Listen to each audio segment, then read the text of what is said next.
Olá a todos, eu sou a Flora Peçanha, idealizadora da Start101, e hoje a gente está aqui para a gravação do episódio 2 do nosso Sessions.101, que é um dos produtos que a gente tem no nosso site, que é a possibilidade de você ter um encontro privado, exclusivo, com um dos nossos talentos internacionais que a gente representa, e também a gente faz uma busca através das nossas conexões para trazer o profissional certo para você, botar você frente a frente com ele. Então, hoje é realmente um dia muito especial, principalmente para mim, porque a gente vai fazer esse encontro com Carlos Octávio Queiroz, que é o Head de Arquitetura da Tecnologia e Analytics da Globo. É uma pessoa que a gente vai estar falando um pouco mais aqui, porque Carlos é parte da trajetória que fez a Start101 se transformar numa agência. E eu sou muito grata pela nossa parceria ao longo desses anos. Ele se tornou embaixador da Start101, é um dos profissionais de maior destaque hoje no cenário brasileiro, no segmento, no ecossistema de tecnologia e inovação. A Xena Ugrinsky é a CEO e a fundadora da X, que é uma empresa baseada nos Estados Unidos, focada na otimização de negócios com base em dados. Então, assim, eu vou dar a palavra para vocês já, mas vocês já se conheceram há um ano atrás, quando a gente, talvez um pouco mais. So now I'm going to start speaking English so everybody can be part of it. I just did the introduction, and I was just saying that you guys met in person, I don't know, like 1 year when we set the meeting in New York, and there was a match. And here we are since then, exchanging and supporting each other in our adventures, in our challenges, and into the data-driven journey that global and the ecosystem in general is going through right now. So now, please, Xena. Well, first of all, Flora, I'm thrilled to be here with you and with Carlos. And Carlos and I have had some lengthy discussions on the topic. I would want to open it up with sort of the hype in AI marketing really has caused so much executive confusion that executives are now hesitant to build out an AI strategy because they're not certain of where it fits in the organization or really what they should be doing about it. So, I would toss this over to Carlos. I'd love to hear your thoughts on the C-suite understanding and some of the challenges in how much information is coming at you always on this topic. So first of all, thank you, Flora. Thank you, Xena, for inviting me for this conversation. It's always a pleasure to exchange ideas. As Flora mentioned, we have been discussing some of these topics. I think it's more than a year. Yes. I think it was 2019 when we first met. But jumping in your topic and your question, I think that first of all, for me, it's not specifically what is AI and why do AI, but I want to start linking any data and analytics and AI or machine learning initiative to business objects, to business questions. And sometimes I feel that executives are stuck with this. I'm not so advanced in using AI or machine learning. And instead of that, they should be asking themselves, is this question or this business question or this business objective, can it be achieved, or can it be solved, or can it be improved if we use data? And of course, after that, AI and machine learning could be a good lever to accelerate those results and reaching out those outcomes. But it's important, and I want to hear your thoughts, Xena. if this approach is what you see in most of the organizations, is if you agree that sometimes executives are stuck in this, oh, I'm not scaling AI and machine learn. Right. I don't have the enough skills to do that. And first of all, they should ask, to achieve those results, do I need which kind of data to achieve those objectives, to answer that business question? And then AI and machine learning will be tools to do that. I think Carlos, you're bringing up a really good point. So we have evolved, right? We kind of understand, as a business community, we have a better understanding of, what AI is, and machine learning, and RPA, and natural language processing, and visual image processing, et cetera. Where I think executives often get stuck is they look inside their organization and they say, well, isn't that about big data? And my data is sort of medium, right? That's the first area they get stuck in. And then the next hurdle that they will inevitably go through is, well, how many data scientists do I need, right? Which is entirely the wrong question. The real question is, do we have a strategic challenge or a strategic opportunity which might be enabled by these new approaches, mathematical approaches, and new infrastructure that can help us process to get to an answer, right? So I think this absolutely has to be owned by the C-suite, and that can be a challenge because they often have differing understanding of what AI is, or how it could even help address some of these strategic challenges or opportunities. So, so it always starts with harmonizing at the executive level, sort of what this could mean for your organization, because what it means for, say, an oil and gas manufacturer could be very different than what it might mean for a logistics company, right? Or a retailer, or an e-retailer. So, yeah, I'd love to hear perhaps how you think through the strategic question or opportunities that you want to tackle when you're looking at how you might apply data science. Yeah, and I agree with you. And one of the things in my experience, in that we did it at Global, and you mentioned at the C-level, the understanding, we interviewed the C-level, and we asked the question, what is, in your point of view, to be a data-driven organization? And it was a real rich discussion, because and first of all, the first positive impression and outcome of this discussion is that yes, at our C-level we have a very good understanding what is a data-driven company that makes decisions based on data, makes decisions on contextualized data, not just data itself, and pursuing some ambitions on what we could achieve using a data-driven strategy.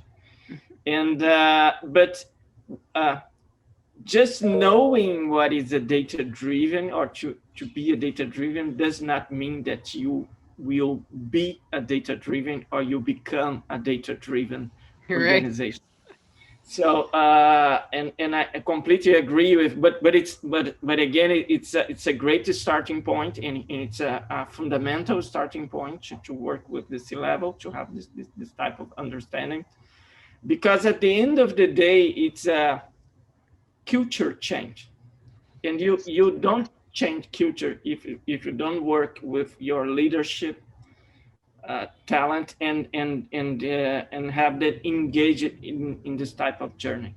So this is one of the aspects that fortunately we started to address early in our journey. As I mentioned, we started with this vision, with this discussion of the vision, and then evolved it with the details of the strategy, the what we call the information domains that we will prioritize it, what we want to achieve in terms of new business models or new revenue streams.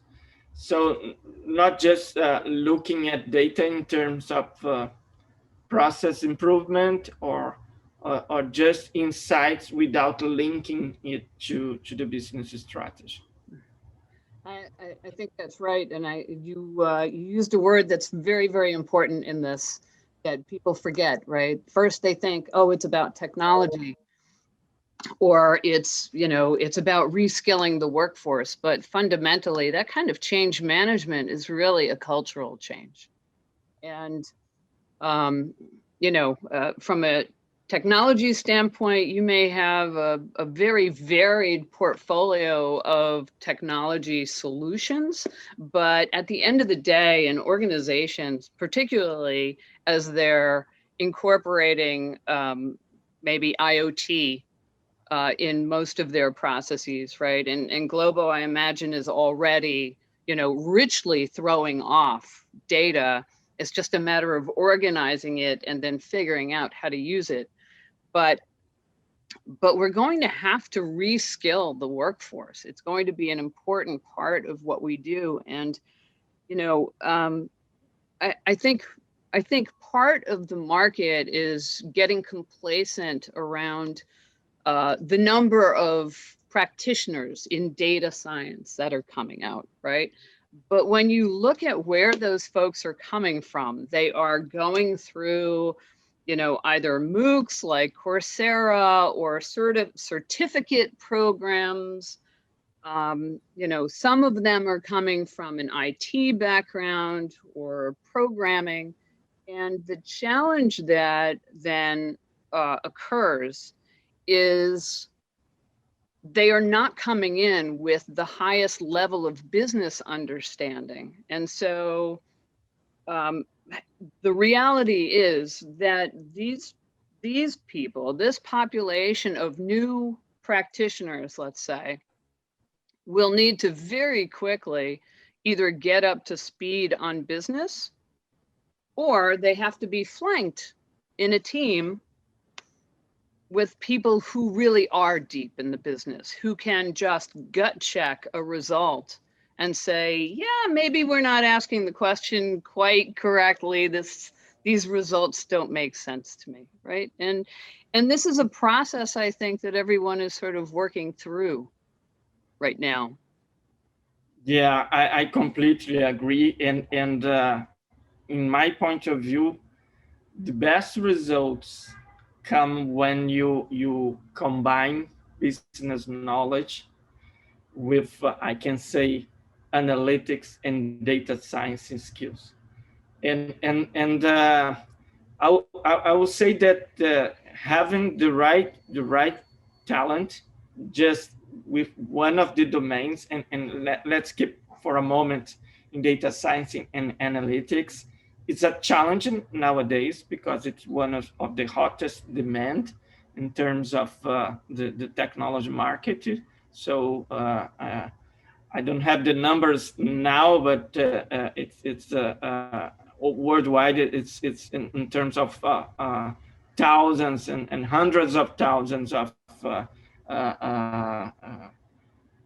professionals that are demanded by all the organizations, since digital transformation is all about data at the end of the day. So everybody is looking to hire, to attract, and to retain talent on this.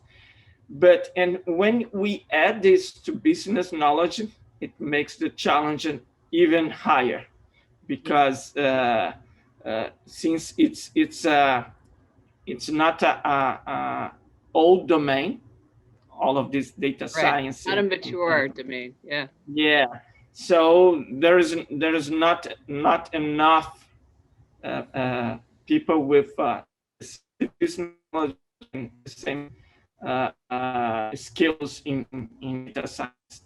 So it comes to me that the organizations have to address this in terms of developing capabilities in their own workforce. Mm-hmm. So as an example, we started a program that we call data literacy, as the same of being fluent in a language. So you have people that have basic skills, medium, and people that are fluent. But what I mean about that is that it's easier, or you get faster results if you bring people that have business knowledge inside your organization and developing them in analytics or data science skills. And again, they maybe at the start they will not be fluent, but they can be very useful people for having insights, for using and exploring data with their business domain knowledge. That even if you bring a PhD in data science, maybe the lack of business knowledge will make some barriers for the outcomes to be achieved. Carlos, you're absolutely right. If you look at the overall cost, total cost of ownership, let's call it, of getting through a project successfully, and then, further, if it's successful in the proof of concept phase, really productionizing it, your total cost of ownership winds up being significantly lower if you are using internal resources who have been trained on how to interact with the data engineer, the infrastructure, the enterprise architect, but have a basic understanding of how to work with a data scientist. They don't need to know, for example, the deep statistical math, but they do need to understand basically what it's doing. And I think the overall costs become much lower when you take that sort of an internally facing approach. I'm a big believer in using consultants where you need to apply them, particularly in order to accelerate your maturity process.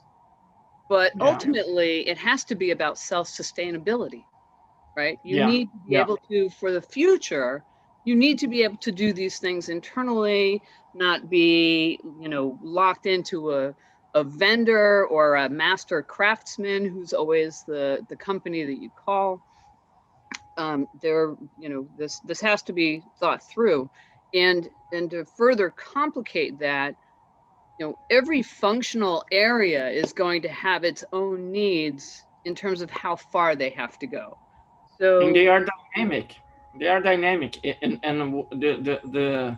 the problem is when you base your strategy around using providers as third-party providers, is that business are dynamic, so the demands and the necessity for insights are changing. And so if you don't develop it as you put in your own capabilities, it will be not sustainable over the future.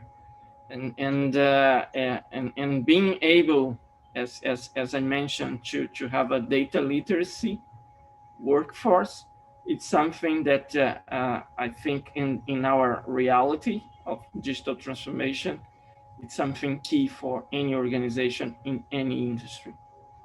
So recently, there was an article in the New York Times about the next generation of privacy regulations that are coming out that are focused on algorithms and intrinsic bias and data privacy as it relates to algorithms. I view that as sort of a natural next step in what GDPR already did with privacy. And in fact, Brazil followed very quickly. You know, I mean, even a year ago, they had already instituted GDPR-like, you know, consumer protections around data privacy. And I think that's probably why we're hearing a lot now about the ethics question, right? So what data do we have? Is it properly protected? Does it mask personal identification? Can it be used to determine a solution? I think it's an immediate concern for e-retailers, but I think it's going to permeate the rest of commercial industries as we mature, or certainly as algorithms continue to propagate through everything we touch and look at and use. What do you think on that topic? Yeah, I agree with you. And to mention our national regulation, it's called LGPD, Lei Geral de Proteção de Dados, and it's GDPR inspired, as you mentioned, and it has some parts of it as GDPR has addressing the bias in the use of algorithms, and the main concern is that and data and profile about citizens can be used in the wrong way.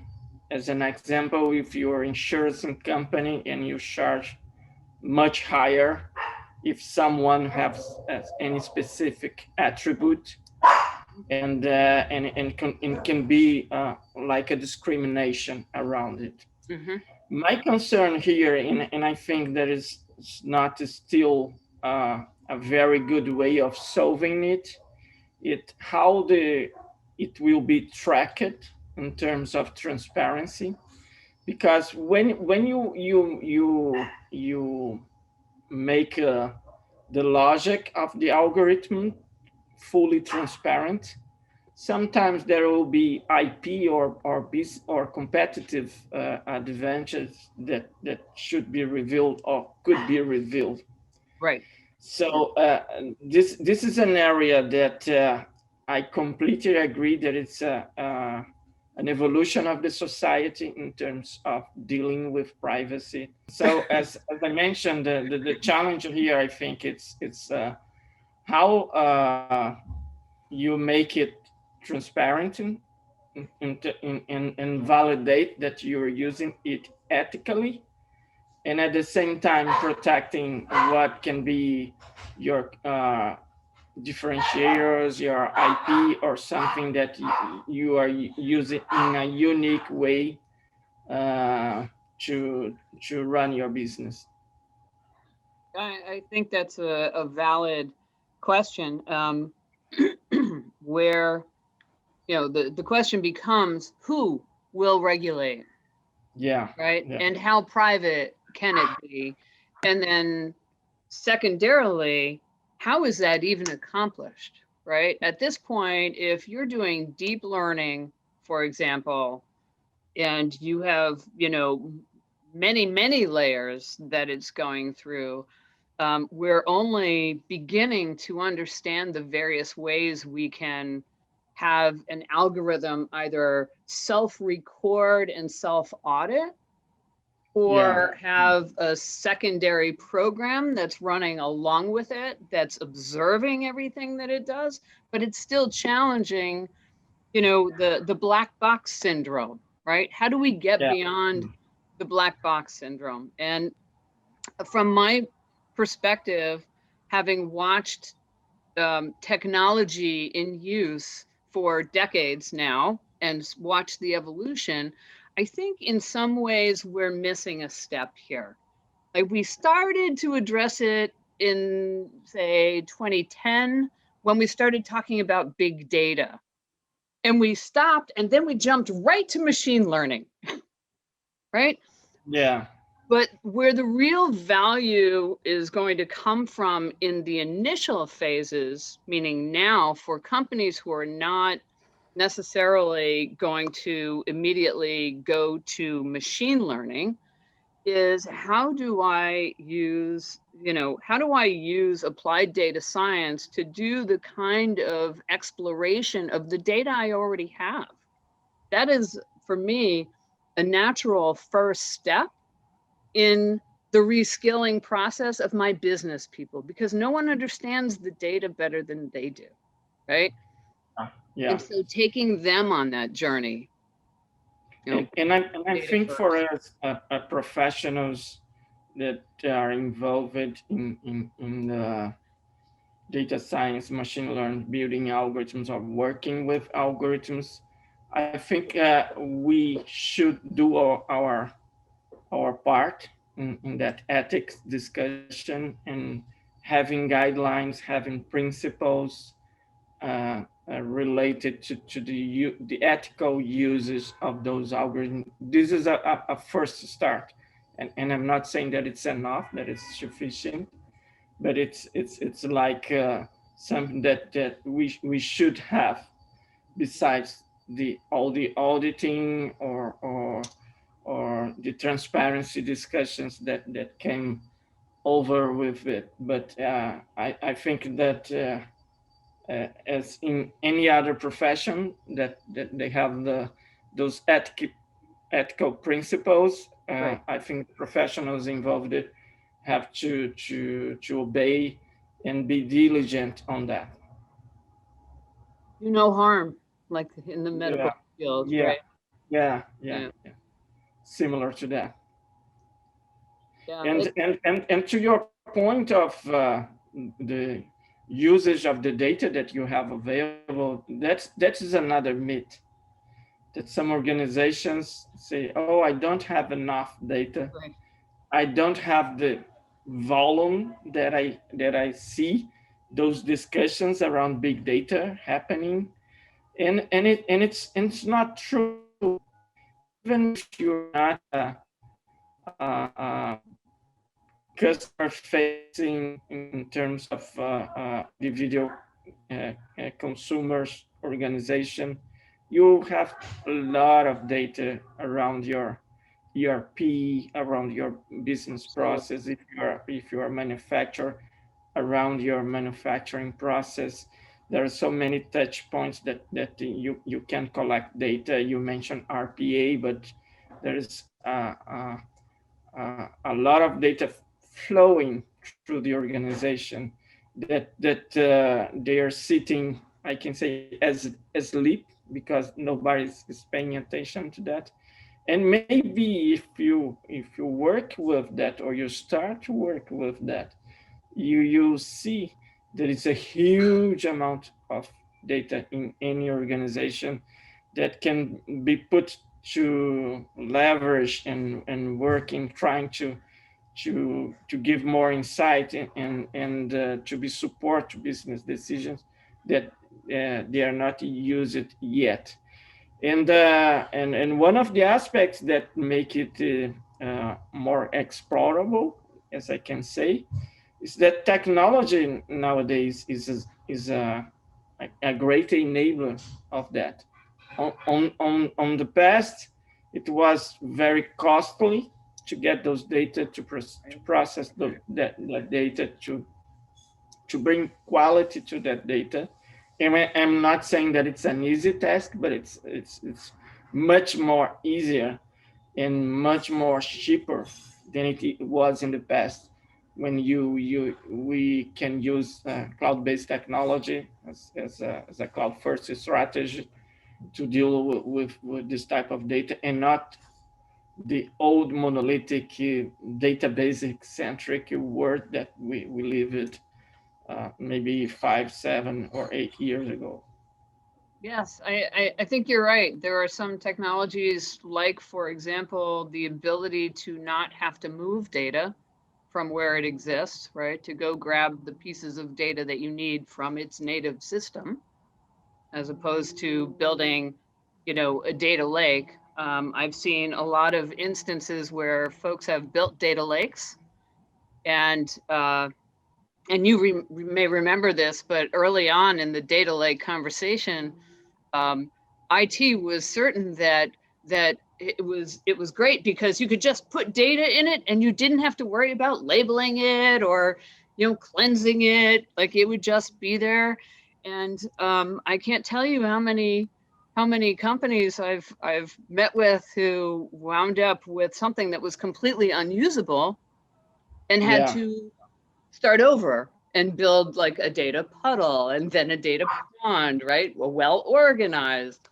But I think you touched on something that is not talked about enough, and that is how quickly this technology is moving forward. And similar to, let's say a DBA, for example, a database administrator, right? When relational was underpinning everything, that was a very important person. And then what happened over time was that the management tools got better, and you needed less and less of a DBA. So it became very commoditized.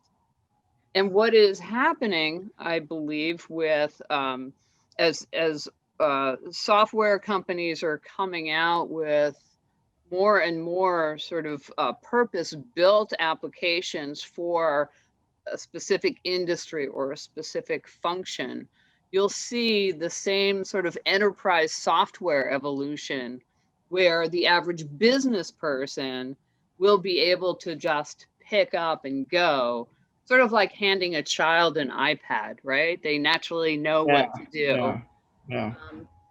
We will get very quickly, I think, to that place. And I don't think that's being discussed enough, because that is an important input to the reskilling part. And I can give you an example that we had here at Global when we started what we call data journalism, that is using data for producing news, and to be used to produce news. And it was interesting because there is a lot of public information available. So sometimes journalism in the past used spreadsheets to analyze it, as an example. And one of the cases that we have information about crimes and about violence, and they use some data from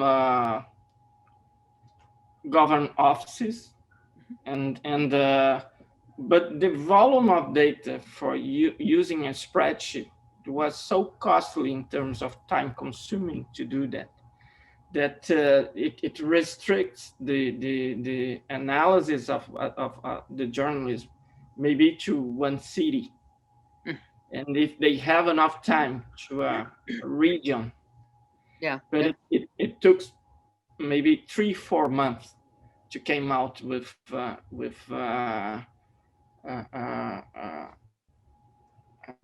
concluded analysis on that, and to produce it, some news around that.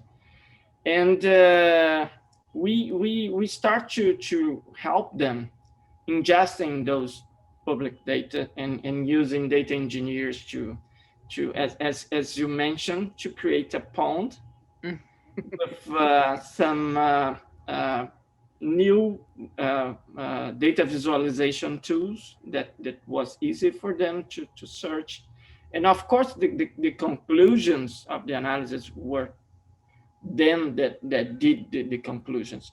We just make data available in a sort that in a way that they can use it, and they produce it what we call throughout the country, what we call a violence map. And so it was the first time that they can put it in a nationwide scale of each city that was the violence was bumping, or they were declining, and this is the first outcome, to have this heat map of the country. Yeah. And the second one was to correlate with other public data like education, like the level of income of in those cities. So this is the power of data. And to go back to the beginning of our discussion, it's not a very complex algorithm to do that. That's right. It's just simple data with trained people. In this case, journalists. They were not data scientists. They were not data analysts, but they have the logic and they have the mindset of what they want to look over the data. And this was one of the first use of data journalism we had from that, have received many awards in doing that. And the most recent one, we are in a pandemic.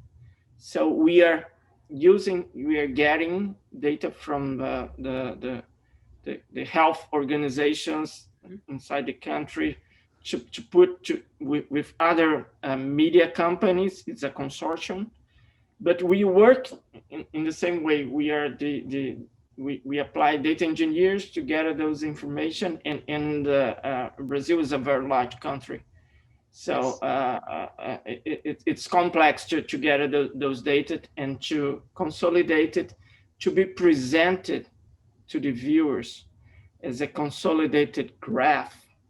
As if the infections is soaring, if it's declining, and of course the number of casualties, the deaths, and it's and I can say it's a very noble work to be engaged with, to work as a benefit to the society with the usage of data, and the level of proficiency that we have reached in a short period of time. We started the first example that I give it was 2017, but it was only on 2018 that we evolved that in the newsroom as a program to reskill a group of journalists work with data. And we did that with elections, we did that with public transportation, and there's a lot of use cases that we are applying and benefiting from a new technology that makes the manipulation of data easier for the end users, using public sources of data. We are not trying to buy or build system to capture that.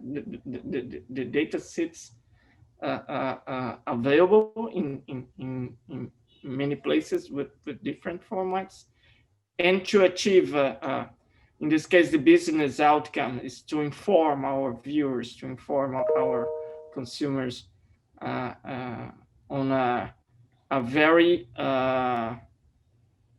keen way of using data to support the facts. And this is something that is very important, especially in a polarized environment that we are in. Yes.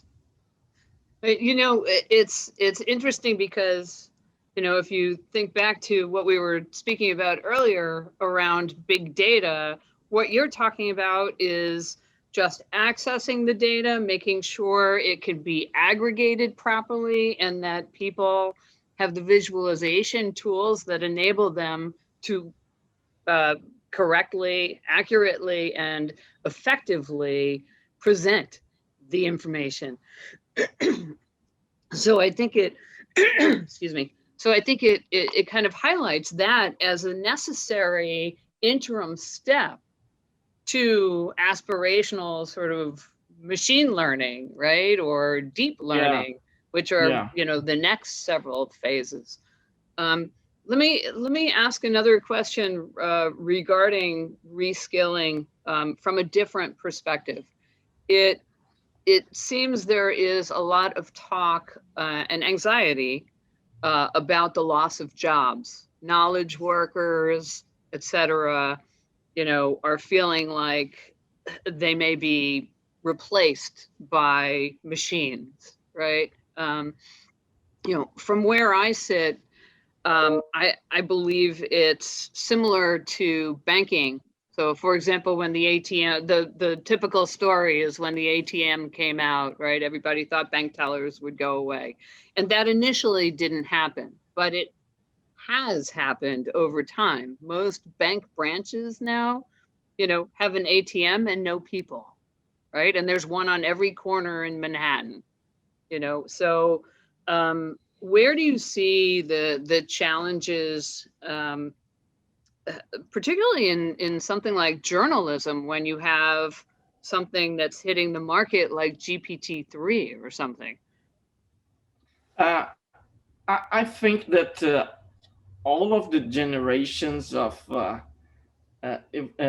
revolutionary technology, there is a couple of jobs that maybe are missed or are profound, impacted and changed.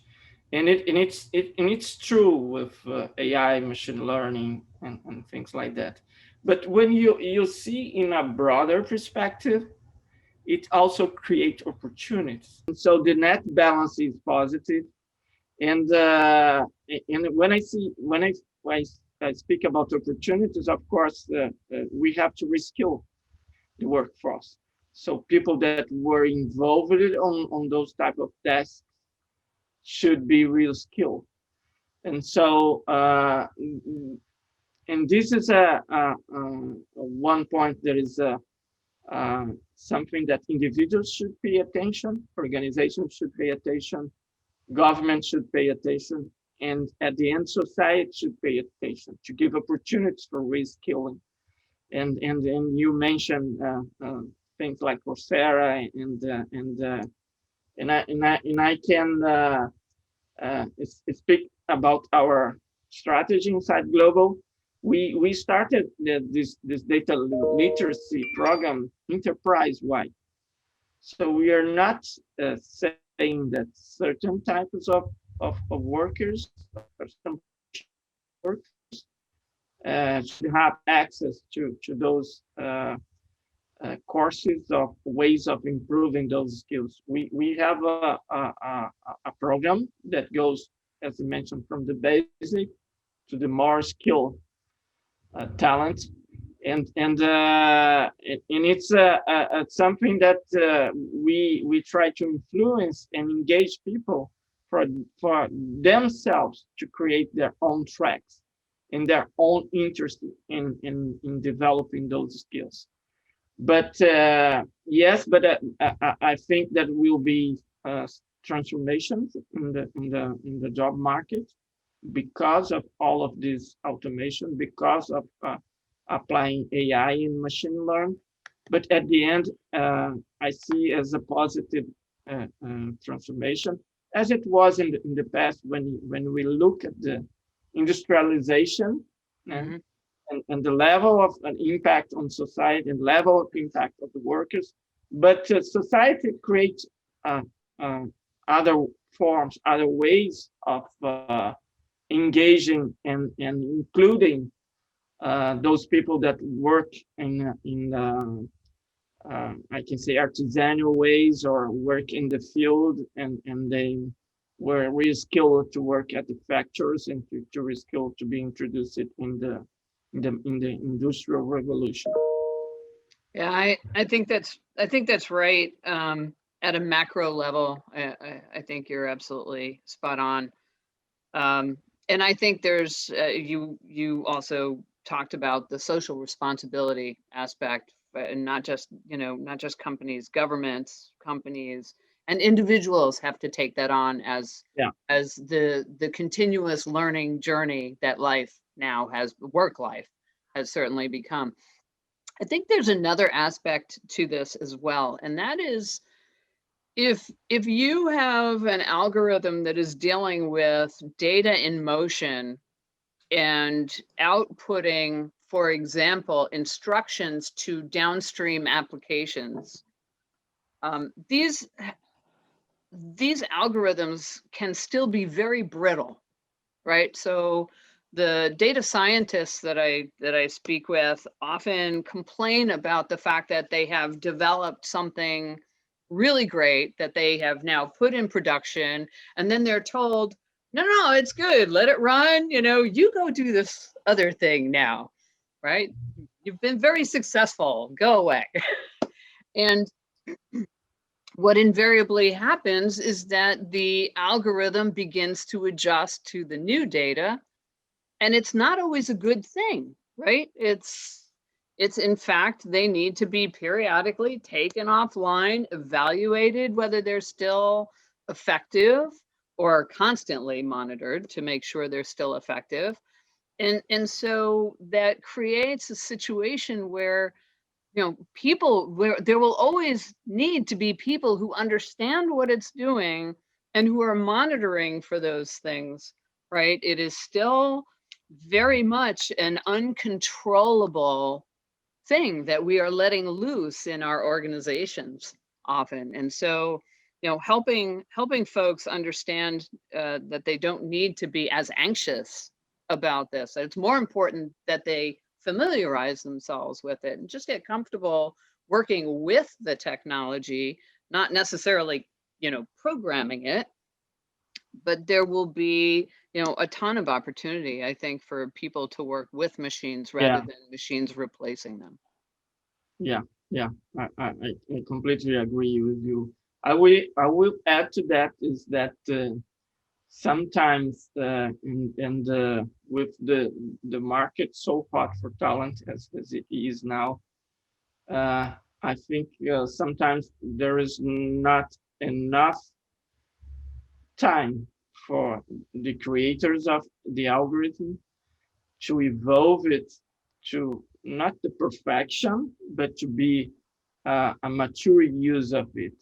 With all of this, and we see some people that stay a year and a half, 2 years in one company.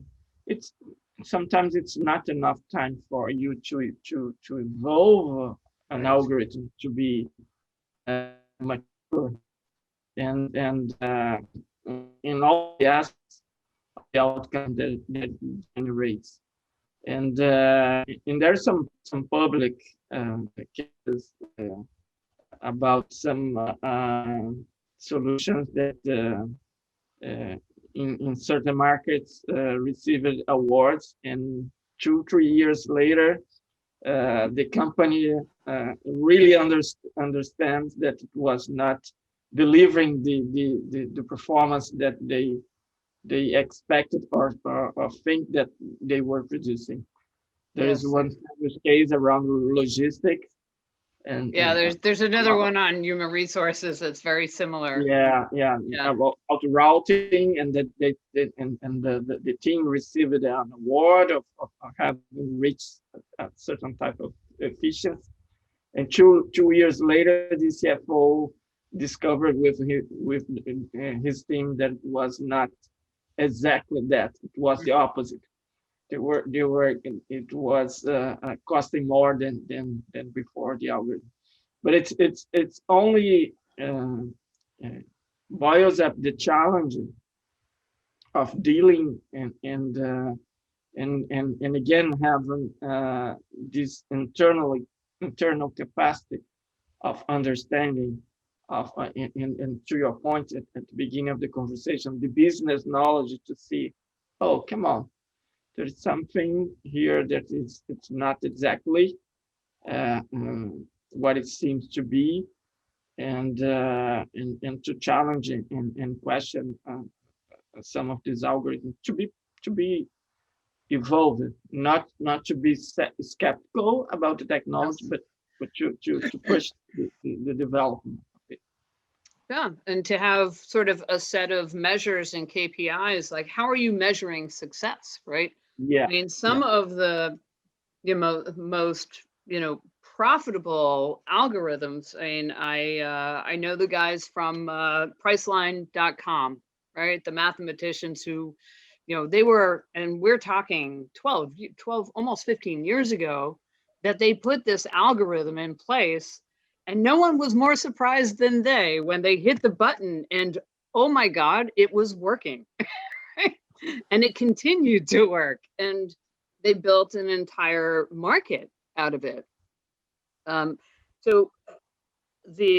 going back to sort of understanding in the C-suite, what are the problems that we should be applying these technologies to? And when I say technologies, I really mean applied mathematics is what we're talking about, and the compute power to enable that.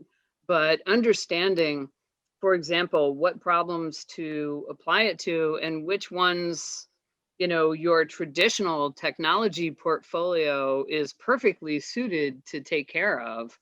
I'm also finding the over-architecting problem, right? So I I often talk about a client, and this is probably 6 years ago. 5 of the executive team, all came with 2 sort of strategic problems or opportunities that they thought would be a good fit for applied data science. And, what turned out is that 6 of the 10 problems could just be solved with the technology they were already using and had in place, and they just hadn't tackled the problem effectively before, right? And so there's the danger of the over-architecting of processes as well. The Tesla example, for example, there were 3 manufacturing lines, and 2 of them had been completely automated. And at some point they realized that it was much more cost effective to add some humans back into the 3rd, assembly line. And I mean, it made productivity go up, it made profitability go up per car. And so there's a sweet spot that you have to find. Yeah. And not just assume, oh, data science will solve everything for us. Maybe not. It may overcomplicate things. Yeah, you're right. And this reinforce the need to attach that to the business objects. Maybe there's a easier, more simple way to achieve that. And there is no reason to as you mentioned, over-architect it. Guys, it's such an honor for me to be able to put together not only professionals that I deeply admire, but people that became like friends.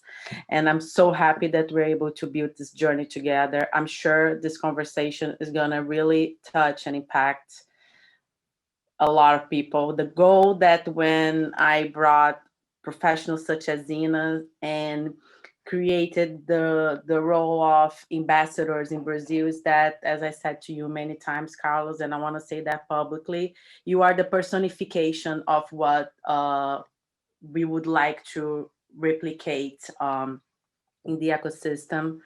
Like you're like not even 1% of it. We need more, professionals with your drive, with your expertise, with your, I think, open-minded, and especially, which is our work here, is international mindsets and international vision and international reach. And I feel very happy also to be able to, to give back that, at least support you somehow in that initiative.